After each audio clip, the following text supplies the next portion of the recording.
여러분, 다윗 하면 첫 번째로 떠오르는 내용은 어떤 것이시죠? 다윗 하면 떠오르는 이야기예요, 성경에서. 여러 가지 이야기가 있지만, 우리 공태호 형님이 말씀해 주신 대로 거의 대부분의 분들이 다윗과 골리앗의 싸움을 가장 먼저 떠올리시죠. 사실 이 다윗과 골리앗의 싸움은 기독교인들 뿐만 아니라 믿지 않는 사람들에게도 매우 잘 알려진 내용이죠.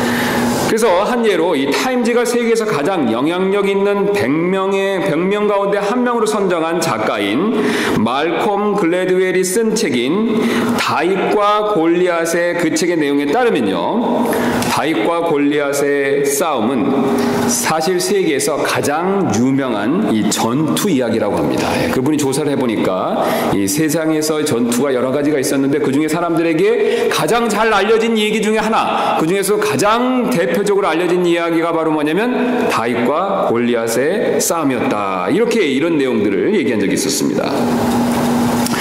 그렇다면 왜 다윗과 골리앗의 이 싸움의 이야기가 이처럼 유명할 수 있었을까요? 바로 다윗이 불가능해 보이는 이 싸움을 어떻습니까? 이겼기 때문이죠. 사실 다윗은 단지 이 무림매로, 우리 물매라고 개역에서는 우리가 부르는데, 이 무림매로 돌 하나를 정확히 날려서 골리앗의 이마에 맞춰서 골리앗을 이길 수가 있었습니다. 사실 그가 이 던진 처음 돌이 이 정확히 골리앗의 이마에 맞은 일은 하나님의 기적이었음이 분명하죠. 한번 여러분 약간의 상상력을 발휘해서 생각해 보시기 바랍니다. 다윗이 이렇게 돌 5개를 우리가 집어서 그 중에 하나를 이 무림매로 이렇게 몇 번을 돌리다가 그대로 날렸었죠. 날렸었는데 그게 어떻습니까? 하나가 두 번째도 아니고요. 첫 번째 하나가 골리앗의 이마에 정확히 맞았습니다. 만약에 이마에 살짝이라도 빗 맞았다면 어떤 일이 벌어졌을까요? 다윗은 살기 쉽지 않았을지도 모릅니다. 그런데 신기하게도 두 번째도 아니고 첫 번째, 이게 정확히 날아가서 하필이면 골리앗의 이마에 명중했습니다. 사실 그가 던진 이 처음 돌이 제대로 맞을 수 있었던 것은 하나님의 기적임에 분명하지만, 그러나 다윗이 이 무림매를 사용해서 돌을 던져서 이 목표물을 정확히 맞추는 일은 골리앗과의 싸움이 처음은 아니었었습니다. 우리 성경을 유심히 보신다면요, 그는 어떤 사람이었냐면 목자였습니다. 그 당시 목자가 쓰는 그 짐승들을, 맹수들을 격퇴하는 가장 주된 무기 중에 하나가 바로 어떤 것이었냐면 무림매였습니다. 그래서 그 목자가 이 무림매를 사용해서 맹수들을 격퇴하는 일은 아주 흔했었습니다. 그래서 실제로 사무엘상 17장 찾아보진 않겠습니다. 36절에서 다윗이 이 사울왕한테 골리앗과 싸우기 전에 이런 고백을 한 적이 있었습니다. 당신의 종이 사자와 곰을 죽였은즉 살아계시는 하나님의 군대에 도전한 이 할례받지 못하는 블레셋 사람도 그 짐승들 중에 하나와 같이 되리라. 지금 다윗이 사울에게 골리앗과 싸우기 전에 호언장담을 하고 있죠. 어떤 호언장담을 했냐면 자기가 그동안 싸웠던 짐승과 같이 누가요? 이 골리앗이 그렇게 된다는 것이죠. 근데 그 골리앗을 어떻게 이겼습니까? 무림매를 사용해서 돌로 일격에 어떻게 했습니까? 쓰러뜨렸죠. 다윗이 그렇게 할 수 있었던 것은 이 현재의 고백의 근거에서 봤을 때 그는 분명히 그런 방법으로 맹수들을 격퇴했다는 것을 우리가 알 수 있습니다.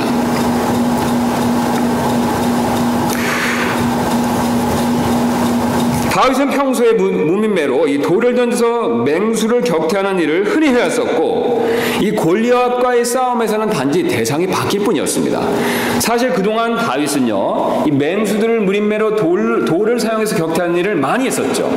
단지 이 순간만큼은 그 맹수에서 골리앗으로 바뀐 것뿐이죠. 우리는 여기서 하나님께서 역사하시는 중요한 원리 한 가지를 발견할 수 있습니다. 바로 하나님께서는요, 비밀리에 다윗 자신도 모르게 그를 그동안 훈련시켜 오셨다는 사실입니다.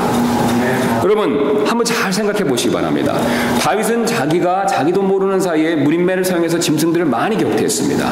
그래서 많이 격퇴해서 이긴 적이 있었죠. 그래서 짐승들을 많이 맹수를 쫓아낸 적이 있었는데 그 기술을 사용해서 이제는 누구를 격퇴시켰습니까? 골리앗을 했죠. 그런데 사실 다윗이 이 무림매를 사용해서 맹수를 격퇴할 때 자기가 골리앗을 이길 것을 생각하고 연습을 했을까요? 그렇진 않을 것입니다.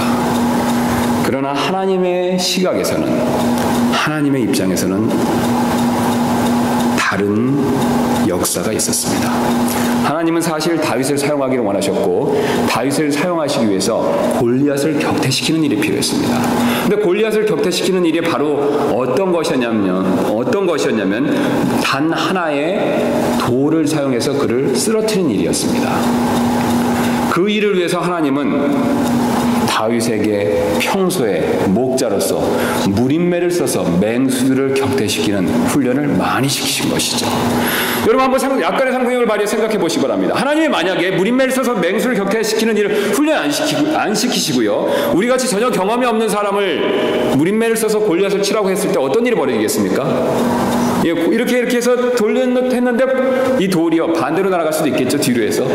그럼 뒤로 날아가는데 하나님이 그 돌을 거꾸로 돌려서 이렇게 해서 맞추시겠습니까? 그런 일은 일어나지 않습니다. 최소한 어떻습니까? 이마 근처는 가야 된다는 거죠. 분명히 하나님께서 골리앗의 이마에 맞추시는 일을 기적같이 섭리로 허락하셨지만 그 전에 사실 다윗을 훈련시키는 일을 통해서 그가 무림맷돌을 사용해서 최소한 골리앗의 이마의 근처에 갈 수 있는 그런 연습과 훈련을 시키셨다는 거죠. 오늘 이와 비슷한 내용이 오늘 본문에도 나오겠습니다.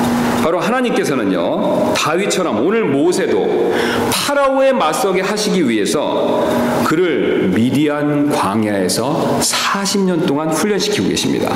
그런데 놀라운 것은요, 다윗은 모르고 훈련을 받았듯이 지금 그 모세도 모르고 훈련을 받고 있다는 것입니다. 즉 하나님께서 모세 자신이 눈치채지 못하게 비밀리에 40년 동안 훈련을 시켜 오셨다는 것이죠.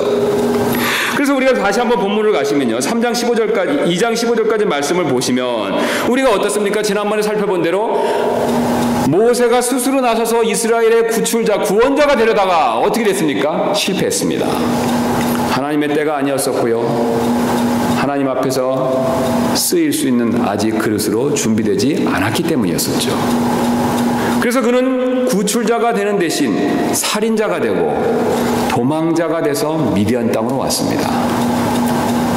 그 미디안 땅으로 와서 16절부터 모세가 어떤 일을 했는가를 25절까지를 말씀을 통해서 우리에게 가르쳐주고 있습니다. 그리고 우리가 잘 아시는 대로 3장 1절부터 하나님께서 그를 직접 부르시는 내용을 우리가 3장 말씀을 통해서 확인할 수가 있습니다. 성경은 오늘 2장 16절부터 25절까지의 내용을 통해서 40년간 모세의 삶에서 어떤 일이 있었는가를 분명히 보여주고 계십니다. 바로 하나님께서 모세가 눈치채지 못하는 사이에 그를 부지런히 훈련시키셨다는 거죠. 그렇다면 하나님께서 그를 어떤 방법으로 무엇을 훈련시키셨을까요? 오늘 그 내용을 한번 자세히 살펴보도록 하겠습니다. 그래서 오늘 저는 여러분들과 함께 하나님께서 오랜 기간 동안 40년 동안 이 모세뿐만 아니라 우리를 구체적으로 훈련시키는 그 방법에 대해서 한번 살펴보기를 원합니다. 그래서 하나님께서 오랜 기간 동안 우리도 모르게 훈련시키시는 첫 번째 방법은 바로 우리의 성품을 우리 스스로가 통제하는 그런 훈련을 시키신다는 것이죠. 우리 16절부터 20절 말씀을 한번 다시 보시면 우리가 지난 시간에 살펴본 것처럼 이 모세는 자신의 강한 성격을 통제하지 못해서 어떻게 됐습니까? 구원자가 아니라 살인자로 전락했죠. 그리고 도망자 신세가 되었습니다.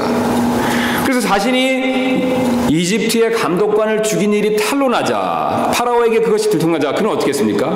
미디안 광야로 부지런히 도망을 와버렸죠.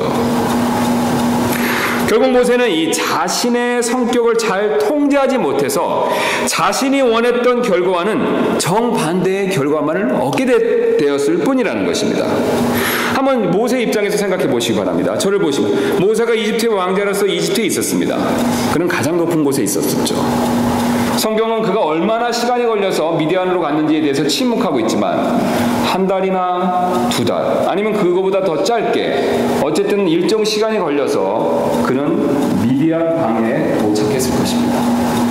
수평적으로 그는 많은 시간을 들여서 이집트에서 미디안 광야로 이동했지만 그의 마음은 이집트 왕자라는 높은 마음에서 아마도 미디안 광야에 아무것도 없는 것과 같은 그런 가난한 마음으로 낮아졌을 것입니다.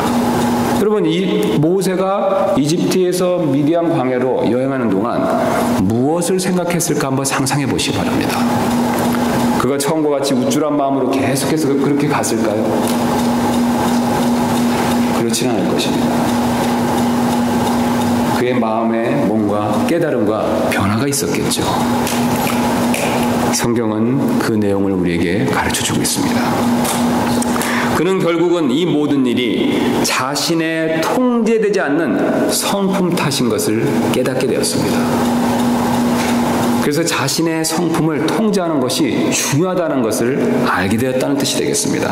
그 근거가 있습니다. 17절 말씀 한번 보도록 하겠습니다. 목자들이 와서 16절부터 다시 보겠습니다. 이제 미디안의 제사장에게 딸 7이 있더라. 그들이 와서 물을 깃고 구이에 채워 자기들의 아버지 양떼에 먹이려 하는데 목자들이 와서 그들을 쫓아내니라. 그러나 모세가 일어나서 그들을 도와 그들의 양떼에게 물을 먹이니라. 이 모세가 한번 저를 보시기 바랍니다. 모세가 미디안 땅에 도착했는데 여러 가지 이야기가 있었겠죠. 40년 동안 여러 가지 이야기했는데 하나님께서는요, 유독 모세가 미디안의 광야의 우물에 도착해서 이드로의 딸들의 양떼에 물을 먹이는 일을 도와주는 이야기만을 얘기하고 있습니다. 하나님께서 뭔가 이유가 있으시겠죠. 이 내용만을 말씀하신 것을요. 바로 제가 조금 전에 말씀드린 대로 모세는 자신의 통제되지 않는 성격이 문제를 일으켰고 그것이 중요하다는 것을 깨달았다는 것을 간접적으로 보여주고 있는 증거가 됩니다. 왜 그런지 제가 좀 더 자세히 설명을 드리도록 하겠습니다. 이 본문 말씀에 보시는 대로 이들의 7딸들이 양떼에게 지금 물을 먹이려 하고 있었습니다. 우리가 잘 아시는 대로 광야는 주변에 아무것도 없죠. 예, 평지입니다. 예, 그러면서도 나무나 숲 같은 것들이 없기 때문에 물을 구하기가 어렵죠. 그래서 일정 지역에 일정한 곳에만 물들이 나죠. 그래서 그 당시에 유대인들이나 그 유목민들은 이 땅을 파서 우물이 나오게 한 다음에 우물 주위에 돌을 쌓고 그래서 이 우물에 흙이 들어가지 않게 이렇게 담을 두른 다음에 그것을 다른 돌로 덮거나 또는 이렇게 어떤 것들이 그 다른 것 불순물들이 들어가지 않게 그 입구를 막아놓는 그런 장치들을 해놓습니다. 그리고 이제 목자들이 왔을 때 그것을 치우고 이제 물을 길어서 깊음수록 이제 물을 많이 길어야 되겠죠. 그렇게 물을 길어서 양떼들에게 먹이는 일을 일상적으로 해오고 있었습니다. 그래서 오늘 본문 말씀을 보니까 그대로 그 이드로의 7딸들이 와서 물을 막 길었습니다. 그래서 양떼들을 막 먹이려고 하는 찰나에 엉뚱한 일이 벌어졌죠. 어떤 일이 벌어졌습니까? 17절입니다. 목자들이 와서 그들을 쫓아내니라. 여러분, 다른 목자들이 와서 그 7딸들을 쫓아내고 있습니다. 여러분, 왜 그런 일들이 벌어졌을까요? 이 목자들은 남자죠. 이드로의 딸들은요, 글자 그대로 여자입니다. 그것도 몇 명이요? 7이죠. 제가 앞서서 한번 말씀드린 대로 성경에서 여자들은 어떻습니까? 성경시대 여자들은요, 약한 자로 여기는 자들이죠. 모르긴 몰라도 이 목자들은 고약한 사람들이었던 것 같습니다.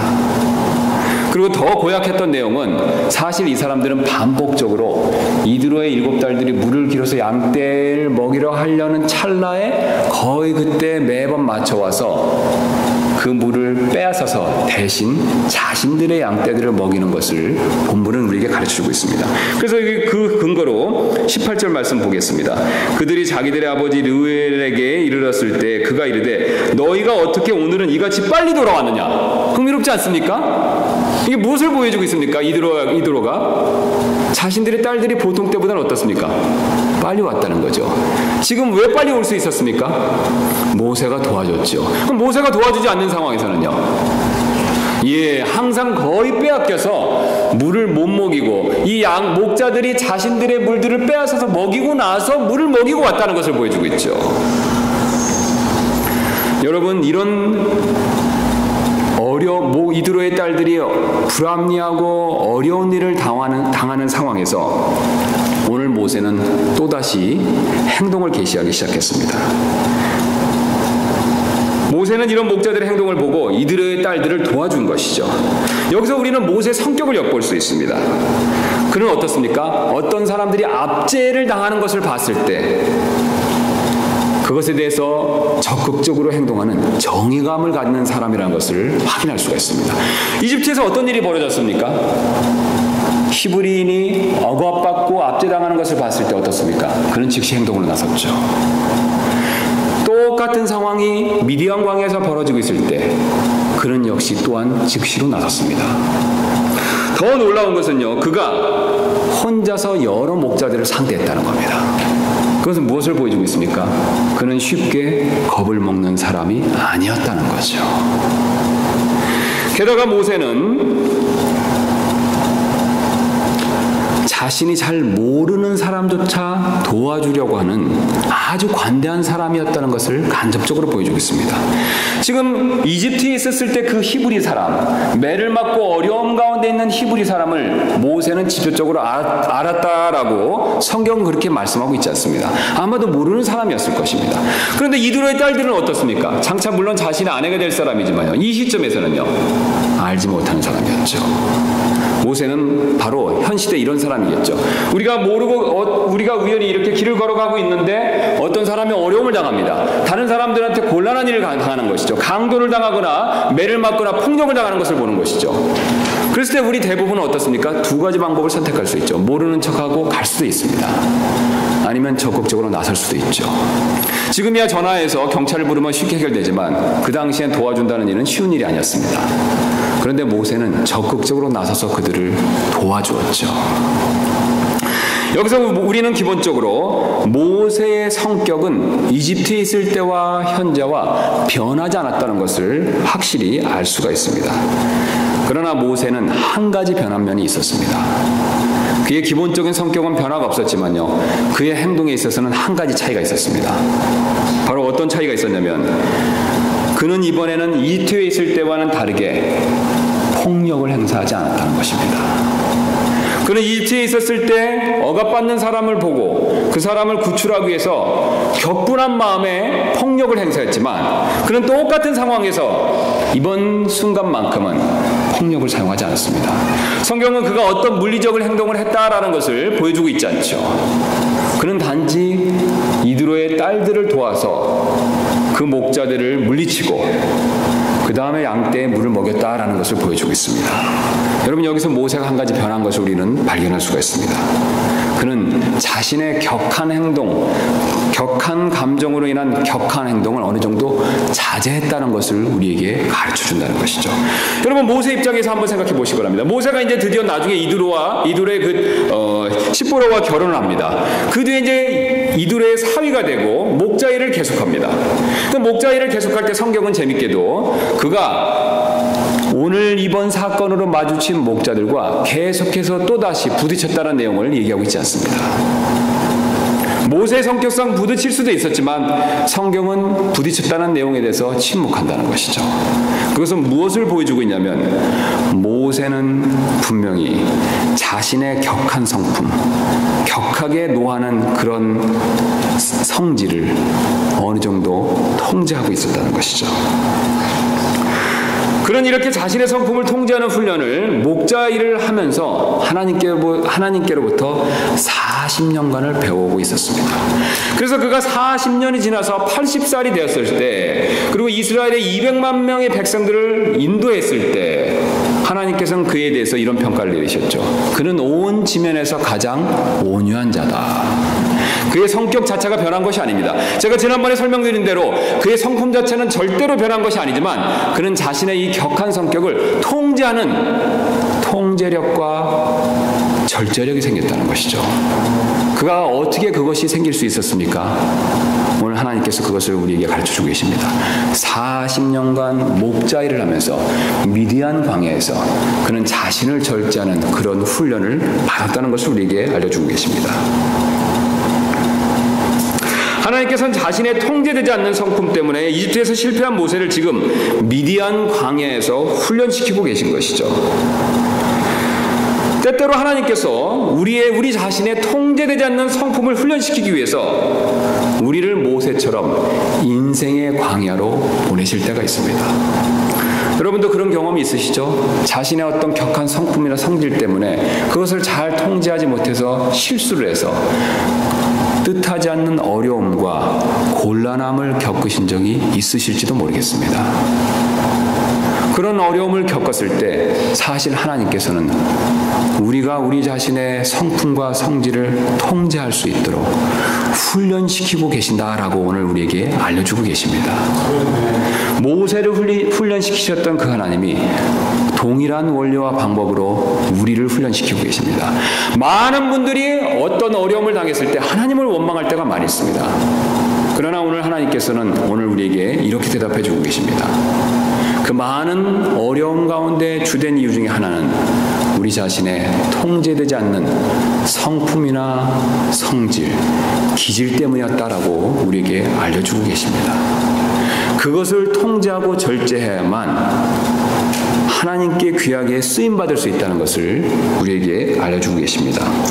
그래서 바로 우리의 성품이 통제되도록 훈련시키신다는 생각을 우리가 가지고 만약에 우리가 어려운 가운데 있다면 우리 자신을 부지런히 돌아볼 필요가 있습니다. 이제 우리가 하나님께서 우리에게 우리를 오랫동안 훈련시키시고 우리를 오랫동안 단련시키시는 이 두 번째 방법은 바로 하나님께서는 우리에게 꼭 필요한 일만을 오랫동안 훈련시키신다는 것입니다. 하나님께서 우리를 훈련시키시긴 하는데 필요 없는 것도 시키시는 것이 아니라 꼭 필요한 것만을 훈련시키신다는 뜻이 되겠습니다. 모세는 이제 우리가 조금 전에 살펴본 대로 미디안 땅에 지금 거하게 되었습니다. 그래서 우리 21절부터 다시 한번 말씀 보시면 모세가 그 사람과 함께 거하는 것을 만족스럽게 여기매 그가 자기 딸 십보라를 모세에게 주니라. 그녀가 그에게 아들을 낳음에 그가 그의 이름을 게르솜이라 하였으니 이는 그가 말하기를 내가 낯선 땅에 나가네가 되었도다 하였기 때문이더라. 그래서 이제 모세가 이제 완전히 십보라와 결혼하고 이두로 밑에서 완전하게 정착했다는 것을 우리가 오늘 본문 말씀을 통해서 분명하게 확인할 수가 있습니다. 모세는 지난 40년 동안 이집트 왕궁에서 교육을 받고 훈련을 받았지만 이제는 아무것도 없는 이 미디안 땅의 사막에서 40년을 지내야 했습니다. 이 미디안 땅의 사막에는 이집트에서 공부했던 것과 같은 이런 도서관이 없었을 것입니다. 여러분 그림 잘 보이십니까? 모세는 분명히 사도행전의 말씀처럼 이집트의 지혜를 배웠던 이집트의 왕자였습니다. 그는 분명히 이것보다 더 크고 화려한 도서관에서 공부를 했겠죠. 40년 동안 이집트의 지혜를 익혔습니다. 그러나 그가 지금 있는 이 미디안 땅 광야에는 아무것도 있지 않습니다. 그저 눈에 보이는 것은 관목과 사막뿐이죠.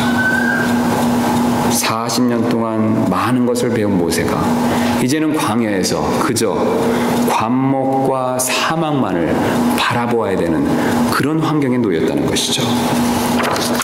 게다가 또한 건축학 공부를 위해서 그가 보고 배워야 할 이런 피라미드와 신전 같은 건물도 없습니다. 이 광야에서는요. 그는 분명히 이집트의 왕자로서 피라미드과 궁궐과 같은 위대하고 놀라운 건축물에 대한 건축술을 배웠을 것입니다. 그러나 지금 이 광야에서 그저 보이는 것은 무엇입니까? 바위산뿐이죠. 이 그림은 실제로 시내 반도에 있는 이 바위를 그대로 찍은 사진입니다. 이런 것들만을 바라보고 살아야 됐다는 것이죠. 게다가 또한 그는 크고 화려한 도시들도 없는 사막 사이에 조그만 오아시스만을 거닐면서 다녀야 되는 삶을 40년간 살 수밖에 없었다는 것이죠. 그가 이집트의 왕자로 있었을 때는 이런 크고 화려한 도시 가운데 거했겠죠. 그러나 그는 고작 오아시스 사이를 거닐면서 사는 그런 신세로 전락했다는 것입니다. 게다가 또한 그가 이집트에 있었을 때는 자신이 리더로서, 이집트의 왕자로서 리더십을 발휘할 자신의 밑에 있는 많은 사람들도 가지고 있었겠죠. 그러나 그는 현재 미디안 광야에서 사람은 고사하고 양떼들을 돌보는 목자 신세가 됐다는 것이죠. 창세기 46장 34절 말씀 보면 요셉의 고백에 의하면 찾아보진 않겠습니다. 이집트인들은 목자 일을 가장 천하게 여겼습니다.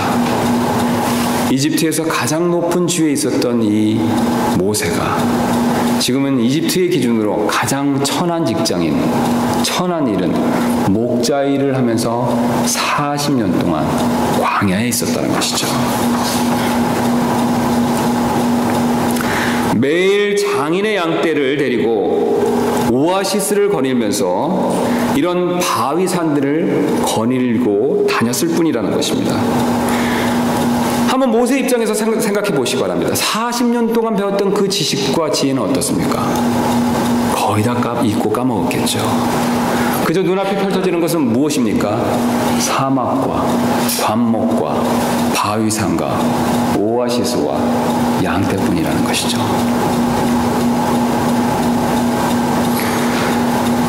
지금까지 40년간 광야에서 그저 배운 것이라고는 모세 입장에서는 오아시스가 어디 있는지 눈을 감고도 알 수 있었고, 보통 사람들에게는 똑같이 보이는 이 바위산들을 보고 자신이 지금 어디에 정확해 있는지 그 지형 지물을 파악하는 그 정도의 지식밖에 갖지 못했겠죠. 그리고 끝으로 양이라는 동물의 특징에 대해서 지겨울 정도로 40년간 배워서 아마 잘 알게 되었을 것입니다. 그런데 여러분, 여기 놀라운 진리가 있습니다. 저를 주목해 주시기 바랍니다. 하나님께서 모세를 이 미디안 땅에 보내셔서 이 땅에 대해서 이렇게 잘 알게 하신 분명한 이유가 있었습니다. 여러분, 이 분명한 이유가 어떤 것인지 아십니까? 바로 이 미디안 땅은 나중에 이스라엘 백성이 출애굽한 이후에 통과해야 할 바로 그 땅이었습니다.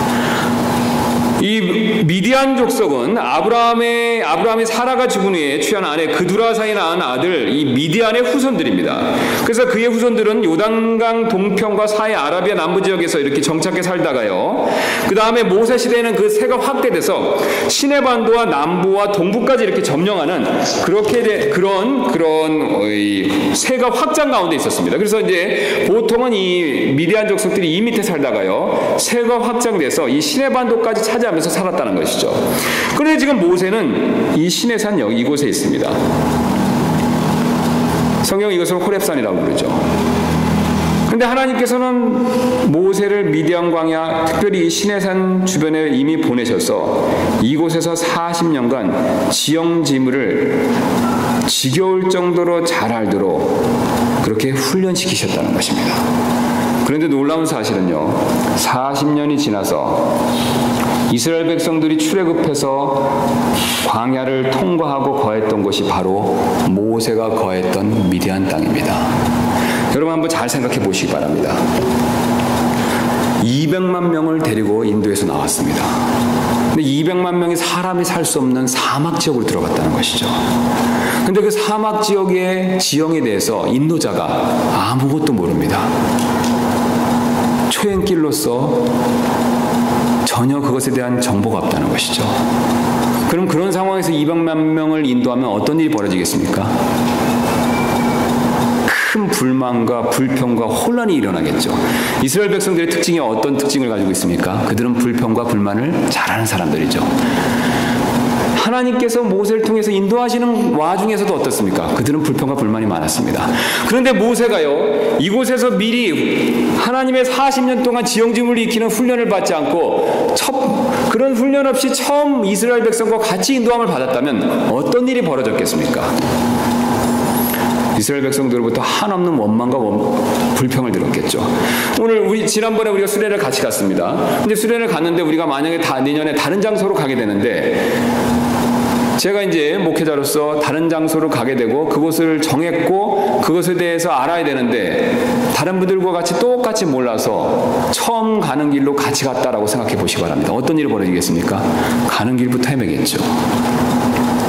도착해서도 문제가 있겠죠. 그럼 성도분들 마음에 어떤 일이 벌어지겠습니까? 은혜보다는 불평과 원망이 생기기 시작할 것입니다. 하나님께서는 이 사실을 아셨습니다. 이스라엘 백성들을 광야에서 40년 동안 훈련시키시고 또 그 전에 이 광야로부터 이 일을 잘 인도하시기 위해서 놀랍게도 하나님께서는요, 모세를 미리 보내서 40년 동안 이 미디안 광야에서 훈련을 시키신 것이죠. 이 미디안 광야의 지형과 지물을 잘 알게 하는 훈련을 시키셔서 하나님께서는 미리 그것을 대비시키신 것이라는 것이죠. 모세가 이 사실을 알기 전에는 자신의 눈에 보이는 지형지물과 양떼는 아무런 의미가 없는 것처럼 보였을지도 모릅니다.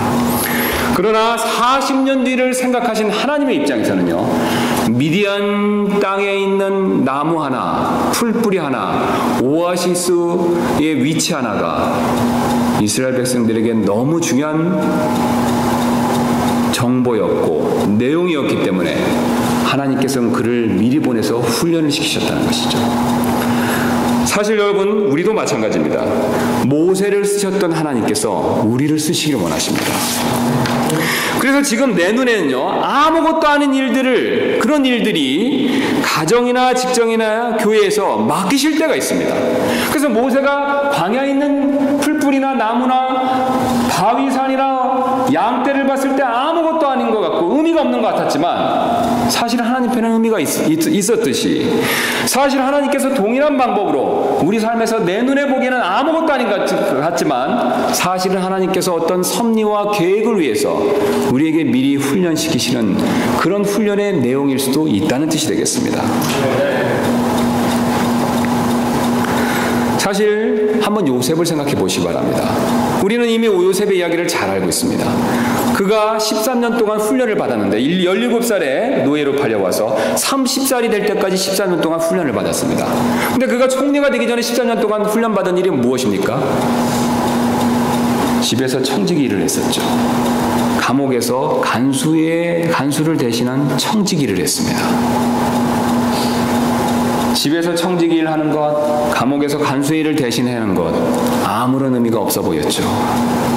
그런데 하나님께서는 그를 파라오의 청지기가 되기 위해서 노예 신분과 죄수의 신분으로서 청지기의 일을 부지런히 시키신 것입니다. 요셉은 그 일을 묵묵히 했습니다. 불평과 원망 없이 그 일을 꾸준히 했습니다. 그래서 청지기의 훈련을 그는 부지런히 배워 완전히 익혀졌을 때 하나님께서 기적과 같은 방법으로 파라오의 청지기로 삼으셨죠. 그 일이 바로 총리 직분이었습니다. 여러분, 하나님께서 이런 방법으로 우리를 훈련시키시고 나중에 쓰실 경우가 있습니다. 이스라엘의 최고의 왕이었던 다윗도 어떻습니까? 제가 서두에 말씀드린데요, 다윗이 돌팔매를 던지면서 골리앗을 물리치고 자기가 왕이 될 것을 기억이나 했고 상상이나 해봤겠습니까? 그는 전혀 그런 일을 상상하지도 못했을 것입니다. 그러나 그는 부지런히 돌팔매를 던져서 짐승들을 격퇴하는 일을 통해서 결정적인 순간에 다 골리앗을 물리칠 수가 있었습니다. 비록 자신의 눈에 돌팔매질이 아무것도 아닌 것처럼 보였지만 하나님 편에서는 부지런히 익게 될 연습과 훈련이었다는 것이죠. 하나님께서 동일한 방법으로 우리 가운데서 일하시고 역사하고 계십니다. 그래서 우리가 교회에서 아무것도 아닌 설거지 한번 하는 거, 아무것도 아닌 청소 한번 하는 거, 하나님께서 우리를 나중에 크게 사용하시기 위해서 그릇으로 쓰시기 위해서 훈련시키시는 중인지 그 누가 알 수가 있겠습니까? 제가 한 가지 간증을 들은 일이 있었는데, 전에 있었던 교회에 이 미국 형제분이 한 분 계셨습니다. 그 군인이셨는데 그분이 이제 독일에서 이제 그 파병된 미군이죠. 잘 아시는 대로 이제 미군은 여러 지역에 이제 군대를 파병하지 않습니까? 그래서 거기에 파병돼서 독일에 있는 기지에서 근무하다가 이 침례교회, 우리와 같은 이제 침례교회에서 구원을 받게 됐습니다. 그래서 그 전에 물론 이제 감리교회를 다녔지만 구원의 확신을 침례교회에서 갖게 되고, 그래서 너무 기쁘고 감사해서 그 담임 목사님, 독일에 있던 그 교회에, 자신이 참석했던 교회 담임 목사님한테 제가 주님을 위해서 뭔가 하고 싶습니다라고 이렇게 목사님한테 여쭤보니까 그 목사님이 그렇다면 형제님 토요일 날 아침에 일찍 오셔서 화장실 청소를 부탁드리겠습니다. 그렇게 제안을 하셨다는 겁니다. 그래서 이 형제님이 기쁜 마음으로 이제 토요일마다 와서 아침에 일찍 와서 근무가 없는 날이기 때문에 화장실 청소를 부지런히 했다고 합니다. 그런데 어느 날 이렇게 부지런히 청소하는데 한 외국분이, 독일 사람은 아니고 파키스탄이나 어떤 외국분이 화장실을 이용해도 되냐라고, 교회 화장실을 써도 됩니까? 라고 이렇게 부탁을 했다고 합니다. 그래서 청소를 하다가 기쁜 마음으로 이렇게 쓰시라고 말씀을 드리고 나가는 그분한테 그때 자신이 가지고 있던 전도지를 이렇게 주면서 간단하게 복음을 전했다고 합니다. 그런데 놀라운 일은 그 전도지를 읽고 그분이 구원을 받으셨습니다. 여러분, 여기서 우리는 하나님의 섭리와 계획을 훈련시키는 일을 발견할 수가 있습니다. 하나님께서 그 형제분에게 화장실 청소를 시킨 일은 최소한 그 파키스탄 그 영혼을 구원시키시기 위해서 그 일을 맡기셨다는 것이죠. 하나님께서는 그런 방법으로 우리를 사용하실 때가 있습니다. 그래서 내 집에서, 내 직장에서 지금은 하찮게 보이는 그런 일들을 하고 있지만 사실 하나님께서 그 일을 통해서 우리를 나중에 귀하게 쓰실지 그 누가 우리 가운데서 알 수가 있겠습니까? 여러분, 만약에 모세가 이 광야에서 목동일을 하는 일, 그 다음 매일 똑같은 일이지만 광야를 이렇게 거는 일에 대해서 불평과 원망만 가지고 있었다면 어떤 일이 벌어졌겠습니까? 그는 미디안 광야의 지리를 아는 일, 목자로서 양을 잘 인도하는 일에 대해서 서툴렀겠죠. 그럼 그 서툴름으로 인해서 어떤 일이 벌어졌겠습니까? 나중에 200만 명의 이스라엘 백성들을 인도하는데 어려움이 있었을 것입니다. 게다가 그가 계속해서 원망을 하고 나 하나님 못하겠습니다 하고 주저앉아 낙담해서 있었다면요, 40년이 아니라 80년, 120년이라는 훈련 기간이 더 필요했을지도 모른다는 것이죠. 120년 동안에도 모세가 나 못하겠습니다라고 그가 불순종했다면요, 그는 하나님께서는 어쩌면 모세가 아니라 아론을 사용하셨을지도 모른다는 것이죠. 여러분, 이 원리를 한번 잘 생각해 보시기 바랍니다. 만약에 하나님께서 모세를 훈련시키신 방법으로, 동일한 원리와 방법으로 우리 삶 가운데서 내가 보기에 지금 하찮게 하는 일을 맡기시고 그 일을 통해서 뭔가 나중에 우리를 쓰시기 위해서 지금 훈련시키시는 일이 맞다면 우리는 오히려 그런 일에 대해서 불평이나 원망할 것이 아니라 감사할 필요가 있습니다. 왜냐하면 섭리 가운데서 역사하시는 하나님, 결국은 우리에게 좋은 것을 주시는 하나님, 합력하여 선을 이루시는 하나님을 생각한다면요, 내가 지금 이 일을 왜 하고 있는지, 내가 이렇게 내 현재의 시각에선 쓸데없이 보이는 일을 내가 왜 꼭 해야 되는지에 대해서 원망이 날 수 있지만 사실 하나님의 크고 넓으신 계획 아래에서는 그것이 필요한 일이 될 수도 있다는 것이죠. 우리는 이 사실을 꼭 명심할 필요가 있습니다. 그러므로 우리는 하나님께서 꼭 필요한 일만을 훈련시키신다는 사실을 믿고 지금은 하찮게 보이는 일도 분명히 믿음으로 열심히 하실 필요가 있습니다. 하나님은 신실한 사람을 쓰십니다.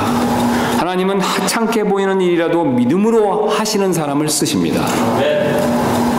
오늘 놀랍게도 하나님께서 요셉을, 또한 오늘 본문의 모세를, 하나님께서는 그런 방법으로 우리를 사용하셨다는 것을 우리는 꼭 명심할 필요가 있습니다. 이제 마지막 방법을 살펴보고 오늘 말씀을 정리하도록 하겠습니다.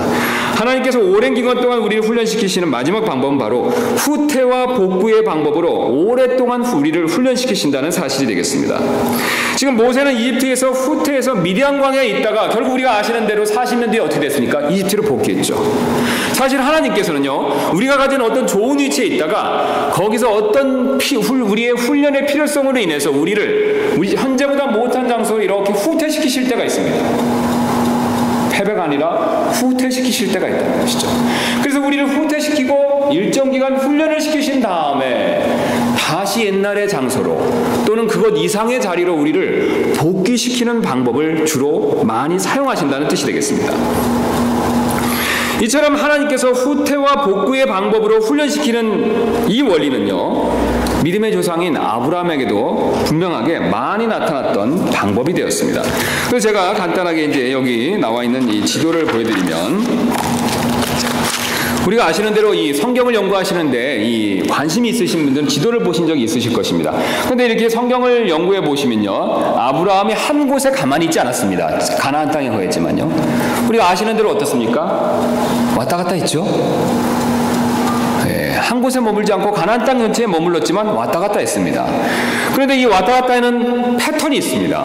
어떤 패턴이 있냐면요, 아브라함은요, 헤브론과 브엘세바를 중심으로 해서, 기준으로 해서 그곳으로 머물렀다가 다른 곳으로 갔다가 다시 머무는 이런 과정을 반복해서 하는 패턴이 나타난다는 것이죠.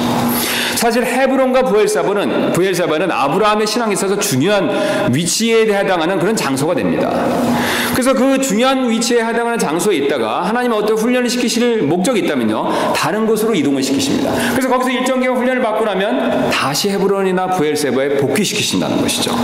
이런 패턴은 야곱에게도 동일하게 나타납니다. 우리 아시는 대로 야곱이 가나안 땅에 거하다가 우리가 헤브론에 처음에 거하다가 어떻습니까? 브엘세바에 거하다가 하란으로 물러났다가 어떻습니까? 20년간 훈련을 받고 다시 돌아오죠.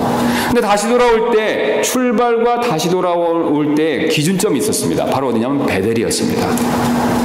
야곱 역시 베델을 기점으로 후퇴와 복귀의 과정을 반복한다는 것이죠. 이런 현상은 이스라엘 민족에게도 동일하게 나타나고 있습니다. 우리가 잘 아시는 대로 이스라엘 민족은 어떻습니까? 가나안 땅에 거하다가 어디로 내려갔었죠? 이집트에 내려갔었죠. 이집트로 후퇴했습니다. 왜냐하면 이집트는 영적으로 세상을 의미하기 때문에 그렇죠. 그래서 거기서 일정 기간 훈련을 받고 400년간 훈련을 받고 어떻습니까? 다시 출애굽을 했죠. 그래서 가나안 땅에 들어가기 목전에 어떻습니까? 가네스 바다에서 불평하는 죄, 하나님을 의심하는 죄로 인해서 어떻습니까? 못 들어가고 다시 광야에서 후퇴해서 몇 년 동안요, 40년간 훈련을 받고 다시 들어갔습니다. 후퇴와 복귀의 방법을 하나님은 자주 사용하신다는 것이죠. 이런 원리는 예수님에게도 나타나고 있습니다. 그리고 예수님의 처음 사역을 하셨던 곳이 어디입니까? 갈릴리였죠. 갈릴리에 있다가 마태복음을 보시면 예수님이 침례에게 침례를 받고 성령님이 비둘기같이 임한다라는 것을 우리가 마태복음을 보았을 때 쉽게 분명히 확인할 수가 있죠. 그래서 성령님이 임한 다음에 예수님이 가신 곳이 어디입니까? 갈릴리로 다시 가신 것이 아니라 어디로 가셨냐면 광야에서 40일 동안 금식하시면서 시험을 받으셨죠. 그래서 40일간 후퇴하셔서 훈련을 받으시고 다시 돌아간 것이 어디냐면 갈릴리였습니다. 그래서 이 성경은요, 이렇게 제가 조금 전에 말씀드린 대로 후퇴와 복귀, 후퇴하고 다시 복귀하고, 이것을 아주 알기 쉽게 숫자 하나로 표현하는데 그것이 40입니다. 제가 다시 한번 말씀드리겠습니다. 이제 성경에 40이라는 숫자가 의미가 있는데요, 이 40이라는 숫자가 가지고 있는 의미는 어떤 것이냐면요, 하나님의 어떤 우리에게 좋은 것들을 주시기 전에 훈련을 시키시기 위해서 자신이 현재 있던 위치에서 물러나게 하셔서 훈련을 받게 하시고, 그 훈련이 차서 다시 돌아왔을 때 이 과정을 숫자로 표현하면 40됩니다. 완전함을 표현하는 숫자는 몇입니까? 7이나 10이죠. 후퇴와 복귀를 표현하는 숫자는 40됩니다. 그래서 성경은요, 꼭 40을 얘기했었을 때는 어떤 사람이 훈련을 받고 그 훈련이 다 돼서 복귀했을 때 그것을 40으로 묘사합니다. 하나님께서 후퇴와 복귀, 이 원리를 40이라는 숫자로 우리에게 알려주고 계신다는 것이죠. 그래서 이스라엘 백성도 몇 년입니까? 40년간 광야에 있었고요. 예수님도 며칠이요? 40일 동안. 성경에서 40을 강조할 때는 항상 후퇴하고 어떤 훈련을 받고 나서 복귀되는 때를 얘기하고 있습니다. 그럼 40이 다 찼으면 어떤 의미를 가지고 있습니까? 이제는 복귀하는 때가 된다는 거죠. 모세도 몇 년 있었습니까? 광야에 40년. 여러분, 하나님께서는 이런 방법으로 사람들을 훈련시키고 계십니다. 심지어는 세상에 있는 사람들, 그리스도인이 아닌 사람조차도 하나님께서는 후퇴와 복귀의 방법으로 훈련시키실 때가 있습니다. 그래서 이 영국의 유명한 기독교 학자, 역사학자인 아놀드 토인비는요, 이 그리스도인이 아닌 세상에 있는 위인들조차도 이런 후퇴와 복귀의 방법을 통해서 훌륭한 일을 한다는 것을 그가 발견했다는 것입니다. 하나님은요, 믿는 자들의 하나님만이 아니라 어떻습니까? 믿지 않는 자들의 하나님도 되십니다. 여러분 이 사실 믿으시죠? 믿지 않는 자들을 높은 사람을, 훌륭한 사람을 세우시는 분 역시 누구십니까? 하나님이시죠. 그래서 일례로 우리 나폴레옹 같은 경우도 어떻습니까? 황제로 있다가 엘바섬으로 어떻죠? 한번 쫓겨나서 후퇴한 적이 있었죠. 그랬다 다시 복귀해서 또 한 번 황제가 된 적이 있습니다. 두 번째 쫓겨났을 때는 복귀하지 못했었죠. 또 우리가 잘 아는 메가더 장군도 우리 인천 상륙작전 때 우리 잘 아시지 않습니까? 우리가 북한군이 갑자기 쳐들어오자 메가더 장군이 전략상 일부러 후퇴를 했죠. 그래서 부산만 남겨두고 일부러 후퇴를 했습니다. 시간을 벌기 위해서. 그 다음에 다시 복귀를 했죠. 네. 그 작전이 바로 뭡니까? 인천 상륙작전이죠. 근데 메가더 장군이 이 작전을 자신 있게 실행할 수 있는 그 이유가 있었습니다. 그가 일본과 태평양 전쟁에서 싸울 때 필리핀에서도 동일한 방법으로 승리를 한 적이 있었기 때문에 그렇다는 것이죠. 세상 사람들도 그런 경우가 있습니다. 그 원리를 알고 있습니다. 어떤 자신이 좋은 지위에 있다가 자신의 여러 필요성을 위해서 그 자리로부터 물러나서 그 물러난 상황에서 자신을 가다듬고 자신이 필요한 부족한 것들을 채웠을 때 하나님의 섭리에 의해서 다시 자신의 자리로 돌아와서 그것 이상으로 자신의 일들을 되찾는 일들이 있었다는 것이죠. 하나님께서는 믿지 않는 자뿐만 아니라 믿는 자, 특히 믿는 자를 이런 방법으로 훈련을 시키십니다. 여러분, 만약에 우리가 이 사실을 그대로 믿는다면요, 사실 우리가 현재 있었던 위치보다 못한 위치로 후퇴해서 어려운 일을 겪을 때가 종종 있을 수도 있다는 것이죠. 그런데 우리가 과거에 있었던 좋은 위치보다 현재 못한 위치에 있다라고 해서 낭망하거나 낙심할 필요가 전혀 없습니다. 세상은 그것이 패배고 실패라고 말하지만 하나님께서는 후퇴와 복구의 방법으로 우리를 훈련시키시는 과정이라고 오늘 우리에게 알려주고 계십니다. 여러분, 우리는 이 사실을 믿을 필요가 있습니다. 똑같이 지금 물러나 있지만 세상에서는 실패라고 손가락질하지만 하나님께서는 그것이 실패가 아니라 후퇴해서 우리를 모세처럼 단련시키시고 준비시키기 위한 과정이다라고 우리에게 알려주고 계신다는 것이죠. 우리가 그것을 진정으로 믿는다면 우리에게 소망이 있습니다. 힘이 있습니다. 여러분, 왜 그렇습니까? 언젠간 나도 다시 복귀해서 이집트로 복귀해서 파라오에게 맞섰던 그 모세처럼 다시 한번 나에게도 하나님께서 기회를 주셔서 세상에서 하나님이 내게 맡겨주신 일을 내가 다시 한번 해볼 수 있는 그런 기회를 가질 수도 있다는 뜻이 되겠습니다. 여러분, 우리가 여기서 희망을 가질 필요가 있습니다. 우리가 여기서 소망을 가질 필요가 있습니다. 하나님은 우리를 끝까지 패배시키시는 분이 절대로 아니시라는 사실을 믿을 때 우리는 분명히 자신감을 갖고 소망을 가지고 믿음으로 어려움을 통과할 수가 있다는 것을 우리는 명심할 필요가 있습니다. 여러분, 만약에 모세가 낙담만 하고 광야에서 훈련을 받지 않았다고 생각해 보시기 바랍니다. 어쩌면 그의 훈련 기간이 더 길어질지도 몰랐겠죠. 앞에서 말씀드린 대로 40년, 80년, 120년으로 늘어났을지도 모를 것이죠. 아니면 아예 낙담해서 주저앉아 있으면 하나님께서 기회를 안 주셨을지도 모릅니다. 그러나 모세는 좌절하지 않았습니다. 그런 힘을 냈습니다. 목동회를 열심히 했습니다. 그리고 하나님의 40년간의 훈련을 다 채웠을 때, 이 40의 훈련의 기간을 마쳤을 때 그는 다시 파라오 앞에 서서 진정한 이스라엘 백성의 구원자, 구출자로서 하나님의 놀라운 일을 감당했다는 것입니다. 하나님께서는 그런 일이 우리 삶 가운데서 있기를 원하시고 계십니다. 그래서 우리가 낙담하거나 낙심할 필요가 없습니다. 그러므로 우리는 어떠한 어려움을 겪더라도 이 어려움이 하나님의 훈련임을 믿고 믿음으로 반드시 인내할 필요가 있습니다.